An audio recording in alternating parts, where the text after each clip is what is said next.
India is like no other place on earth. I recently took a trip around just a small corner of this vast nation and came away astounded, frustrated, delighted and appalled. I had a fantastic time, but in many ways I'm more confused now than before I arrived. As a tourist, you're shuffled around ancient treasures and bustling marketplaces, towering monuments and European-style palaces. Monkeys leap between buildings and cows shuffle between cars.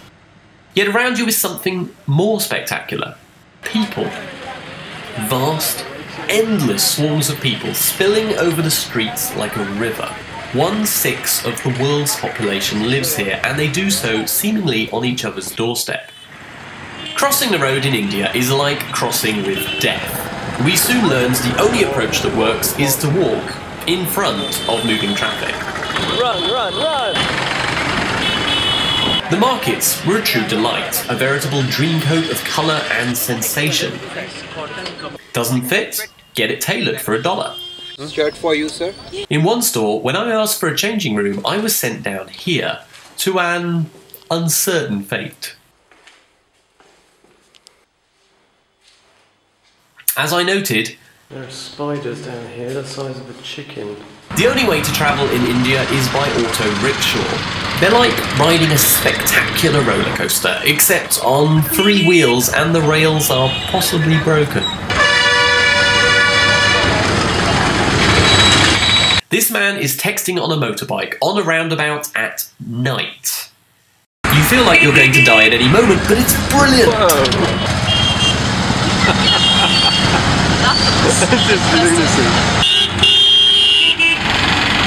Trains here are announced with a cheery ta-da. You can travel for 200 kilometres in first class with reclining seats, bottled water, newspaper, magnificent tea, biscuits and delicious food for just $6.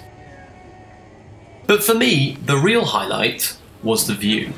Imagine hundreds of miles of this. People getting dressed on the railway tracks, families strolling over mountains of garbage, children perched idly on the rooftops. From city to country, it never ends.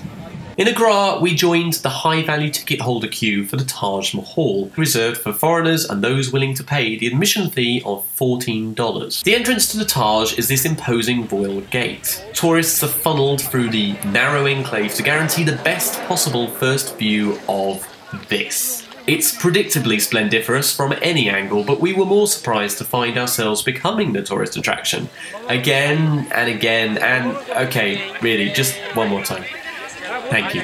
For all their proud beauty, these monuments are surrounded by relentless poverty. Next to this street, we stopped here for lunch.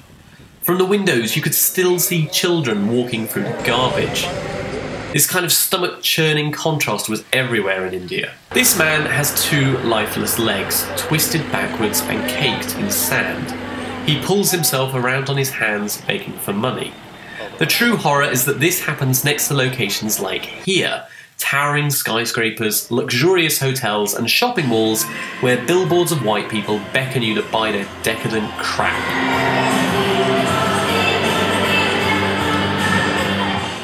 We came to Ranthambore for a spot of wildlife. Our spirited guides took us on a bumpy adventure to spot a Bengal tiger, but sadly the closest we came was this. Still, amongst the peacocks, antelope and monkeys playing in the pylons, there was something even rarer: peace and quiet. This felt like the only place in India where the horns weren't blaring.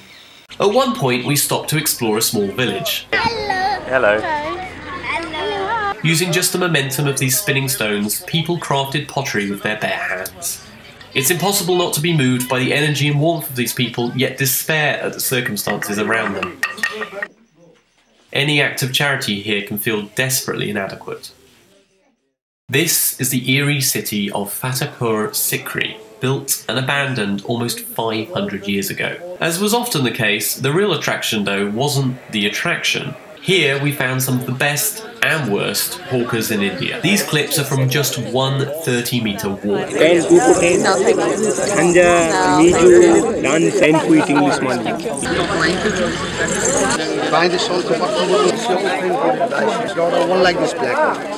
2 for 6. 5 for 500. 5 for 500. No matter where we went, people would contrive to sell us stuff. Tour guides would conveniently take us to a rug store for free refreshments where their friend would present to a captive audience.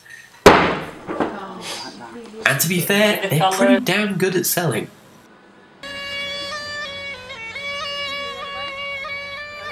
At the end of our journey, the Amber Fort of Jaipur was a genuine marvel.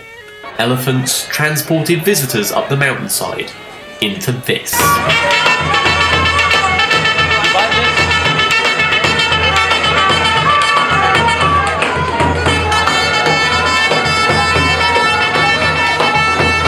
I can honestly say it's like we'd stepped into a time machine. And in many ways, that was how India felt. Everywhere, the old and the new are colliding. In a country that's growing this fast, their population doubled to 1.2 billion in just 30 years, it looks like everybody is still figuring out how to catch up. It's a resplendently colourful, energetic place, overflowing with charm and potential, yet it remains beset by poverty and inequality on a scale that simply defies the mind.